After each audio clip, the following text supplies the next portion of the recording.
So if you're here, that means you watched my non-spoiler review on the channel already that gave my overall thoughts about the movie without spoiling anything in the movie. This is spoilers. You've been warned. Ladies and gentlemen.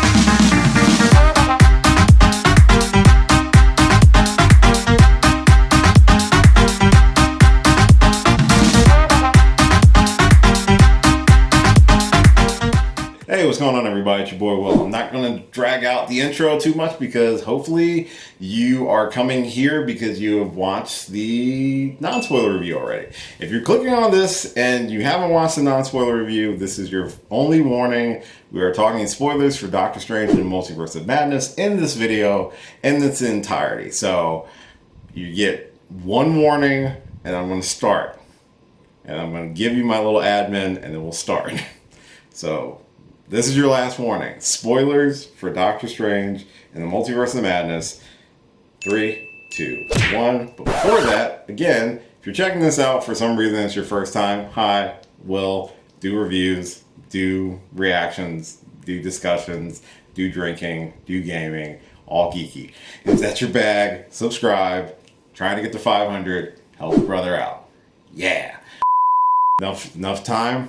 All the non-spoiler people have left? Okay. Spoilers. So, I wasn't expecting them to go right off the bat with Wanda being the villain. I was very much, when I was talking in non-spoilers about the villain and how the villain storyline, you probably guessed it, Wanda Maximoff, aka the Scarlet Witch, is the villain of Doctor Strange and Multiverse of Madness. She is the one who has sent creatures after America Chavez to try to get her power so she can try to find Billy and Tommy in the multiverse, or a version of them where she can have her kids back. It is very, very quickly to the point that yes, it's Wanda. She's doing this. And it is kind of a shock if you are not, if you've only followed Scarlet Witch, or if you've only followed her through the movies and you did not watch any of WandaVision, this will be very jarring initially because it's like, it is immediate. They don't hide it. There's a brief hiding about it and she slips up and gives away that she already knew who America Chavez was and just immediately jumps right into like, yeah, I want her power. It might kill her, but I want it. And this is why I want it. And I gotta say, from motivation wise, it's one of the best that a villain could have. And this does do her full arc from hero to villain pretty well, while leaving the door open for a redemption towards the end of the movie, and with a potential return as well, because let's be real, she's not dead. But we'll get to the ending of the movie, and we'll talk more about the brutality and the unrelenting carnage that she wrought in this movie.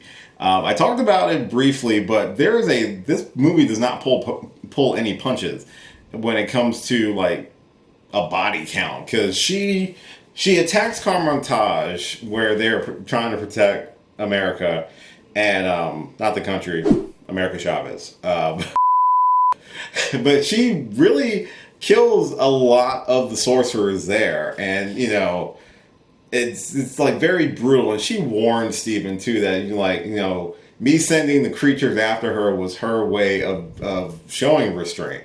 But now she's like full gloves off and full villain by this point in the movie and just going ham on everybody. We'll get to what she did to the Illuminati in a minute, but as a villain, I think Scarlet Witch was very effective as a villain. And again, you really want to have watched WandaVision to really appreciate her descent into madness. Technically, it is, it's heartbreaking too, because we know what she's lost and what she's given up, and that's not enough for her. And it's not until towards the end of the movie where it's really shoved in her face of what she's doing is wrong, and the reason that she's doing it is not going to be viewed as brightly as she thought. It is very heartbreaking. And I think that emotional attachment, you really kind of have to have those prerequisites of WandaVision kind of under your belt to really appreciate those. I think it serves her story a lot better than it did with Doctor Strange. For this being his second movie, his second solo movie, he was not as big of a focus as Wanda was. And that's, that may or may not be a good or bad thing, but for him, it's probably more of a bad thing. In terms of the story for Doctor Strange, he does have an overarching story throughout the movie. It's really about him trying to find out what makes him happy, same way as Wanda is trying to find her happiness in her madness as well. With Steven is learning to seeing that a lot of the things that he initially wanted are no longer able to get. His relationship with Christine Palmer, for example, in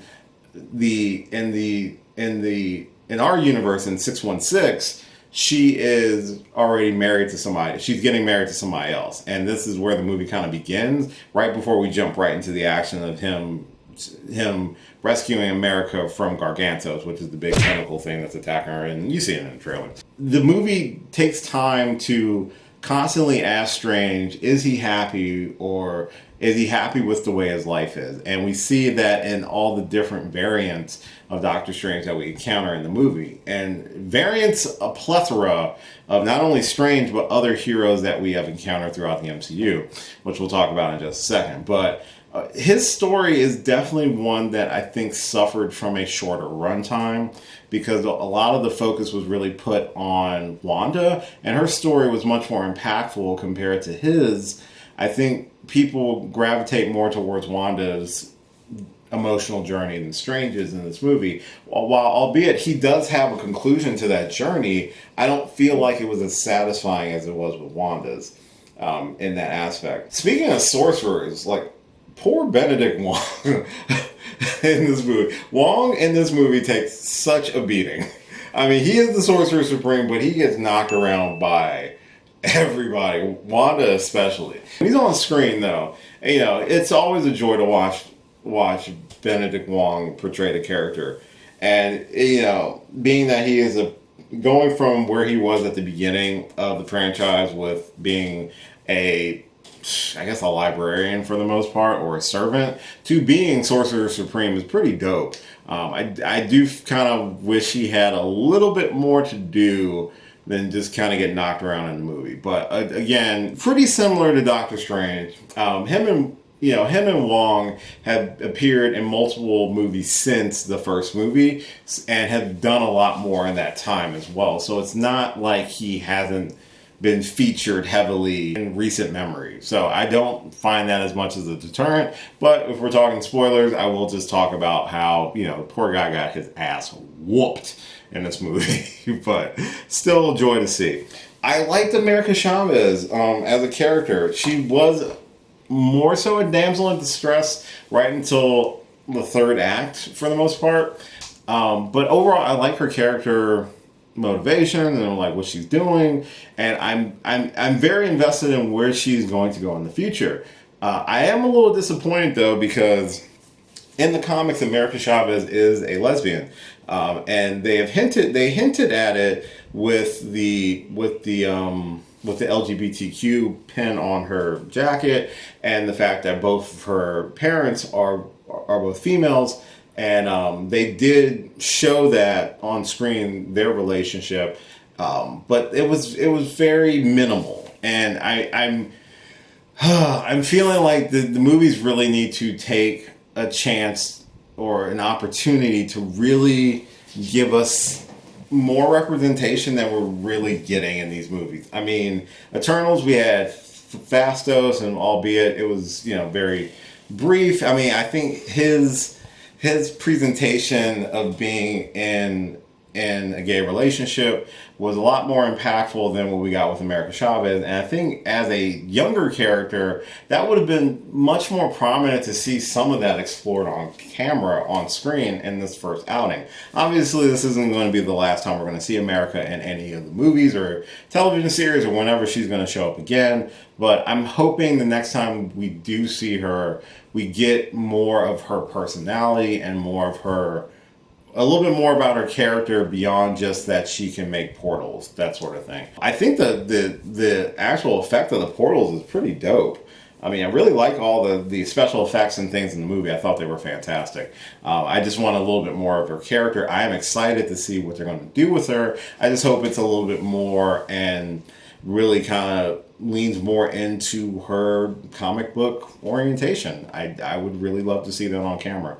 I was glad we got a variant of Christine Palmer as well. I figured when they showed the wedding in the one and we got the different hairstyle in another, I was fully expecting that this was an alternate universe version. And I also like how they dropped the alternate universes and finally gave us our designation. It's in fact Universe 616, which is the main Marvel universe in the comics. I know the movie universe is designated something differently in the actual Marvel encyclopedia, but for the movie purposes, they did officially designate it as 616, which is kind of fun as a nice nod to the actual comic itself. I'm talking about a lot of the other characters, but I know the big thing we want to talk about is the Illuminati.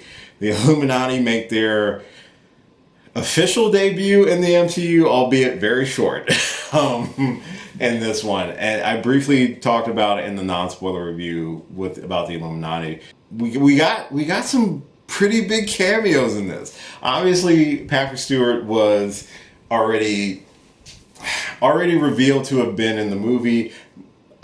Albeit it was a voice, there wasn't no official confirmation that it was going to be the Professor X version, but it was in his full yellow wheelchair from the X-Men comic and the X-Men animated series. One thing I will say, which is a little nod, is that you could tell the musical cues in this movie when certain characters came on was really nice touch. I really liked that a lot. When Professor X came on, we got the 90s X-Men theme.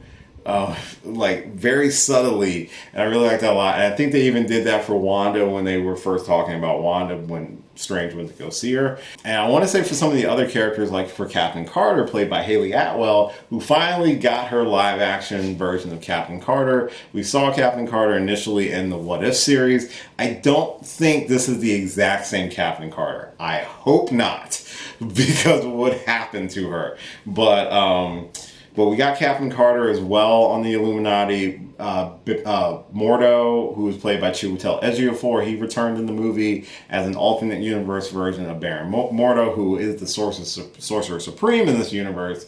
And he is also on the Illuminati. So those are 3 of the 6. There was a total of 6 members of the Illuminati. One of the characters who was in the trailer, who looked like a version of Iron Man or something like that, it was indeed Captain Marvel, and played by Maria Rambeau, Monica's mother. So in this universe, she is the one who was exposed to the cosmic radiation, not Carol Danvers. And so she was the Captain Marvel of this universe, and they got Lashana Lynch to return to portray the character of Maria Rambeau, which was really, really cool. These last 2, I was very surprised, and one of them was spoiled. Initially, I really tried super hard to avoid spoilers online, but this one was spoiled. John Krasinski was an alternate universe version of Reed Richards from the Fantastic Four, which was fan casting for the longest time. And he looked good as Reed Richards. I was very surprised. I wasn't surprised because, again, I was spoiled. Not officially spoiled that he was portraying Reed Richards, but I saw him trending on Twitter. And I'm like, that's the only thing that popped in my head. I'm like, oh man, I got spoiled. Boo. I was not spoiled by this other one. We actually got a comic book accurate version of Black Bolt on the Illuminati and portrayed by Anson Mount, who, if you don't know, Anson Mount was originally cast as Black Bolt in the ill-fated Inhumans ABC television show.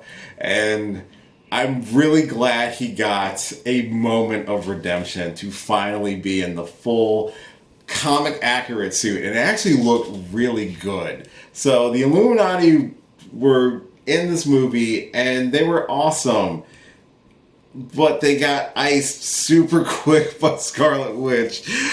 I briefly touched on the body count in this movie. Like I said earlier, the body count, like when Wanda went ham on all the sorcerers at Carmontage, to Wanda dream walking is what they called it, when you would possess an alternate universe version of yourself. We see that with Wanda possessing another version of herself in this universe, as well as Steven, who possesses the dead body version of Defender Strange that we saw at the beginning of the movie, towards the end of the movie. But she possesses another version of Wanda Maximoff in this universe and sends her to attack the Illuminati headquarters to get a hold of America Chavez while her and Strange are being held there.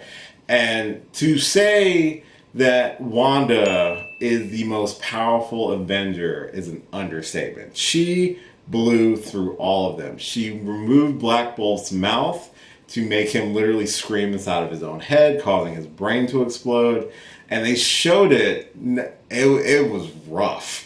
I mean, it wasn't like gore, like blood and the head exploded, but you could see it cave in. And I'm like, oh, was not expecting that. So the level of gore for a Marvel property was pretty high on this one. And that's just a testament to Sam Raimi as a director. He's directed horror comedy for years, and that's just his style. And I'm glad they allowed him to play in that sandbox. I mean, Captain Carter got cut in half by her own shield, unfortunately. Maria Rambeau basically had a statue dropped on her. And poor Mr. Fantastic, you know, he even mentioned having kids in this universe and having a wife, and then basically got, you know, turned the silly string and basically killed that way. It was really brutal. And poor Professor X, you know, he tried to combat Wanda inside of her mind, and that didn't work, and she just snaps his neck and he collapses dead. And that's basically everybody except for Mordo. Mordo wasn't killed on screen, so he's probably still alive, I'm assuming. But that's one thing about comics in general and comic book movies. If you don't see a body, they're not necessarily dead. Which brings us towards the third act of the movie, where Strange and much later. Much later. Shit, I forgot her name for a second. Much later. With the third act, Strange and Christine Palmer are like thrown into another universe where they encounter another dark version of Doctor Strange who was corrupted by the Darkhold. Very similar to the Illuminati universe's Doctor Strange, who was also corrupted by the Darkhold, who they had to use that to defeat Thanos, but in turn he was executed by Black Bolt. But in this universe, he goes toe-to-toe with this other version of Doctor Strange, who is very reminiscent of the Doctor Strange that we saw in What If, who was also corrupted by dark spells and ended up destroying his universe. The universe was very inspired by his own, you know, corruption of the Darkhold and causing an event that caused universes to collapse in on themselves, which is a very subtle tease to the events of Secret Wars from the comics, where different universes began to collapse into each other. And I'm very curious if that's where we're leading, based off the post-credit scene that we see at the end of the movie.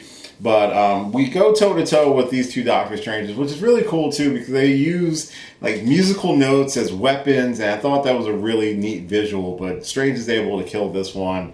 But this one also has this weird third eye that like pops up on his head, which also pops up at the end of the movie onto our Doctor Strange's forehead. And I guess that he's got a third eye on his head that occasionally appears now. So cool. This Strange ends up having to dreamwalk into the body of Defender Strange, which is the Doctor Strange that we see at the very beginning of the movie, who was killed while trying to protect or trying to kill America Chavez. So that's where we get that weird zombie version of Doctor Strange, and we get a fight between that Strange and Wanda, with America finally stepping up and getting the confidence to use her powers and to try to fight off Wanda, but ends up sending her to the home of the Wanda Maximoff that she possessed in the other universe, and you know, to kind of show her what she's doing, that she's trying to do this for her kids, or she's trying to get a version of her kids, but in turn she's not really ever going to be able to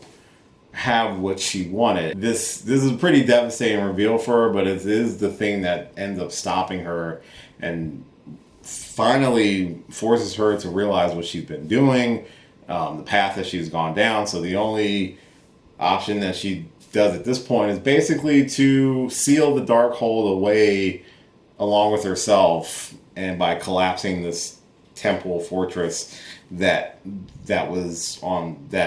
where the third act took place on, while simultaneously destroying every other Darkhold in every other universe to make sure no one else is tempted to use it. So it's very similar to what they did with the Infinity Stones, where they kind of nerfed the Infinity Stones, they kind of nerfed the Darkhold at this point.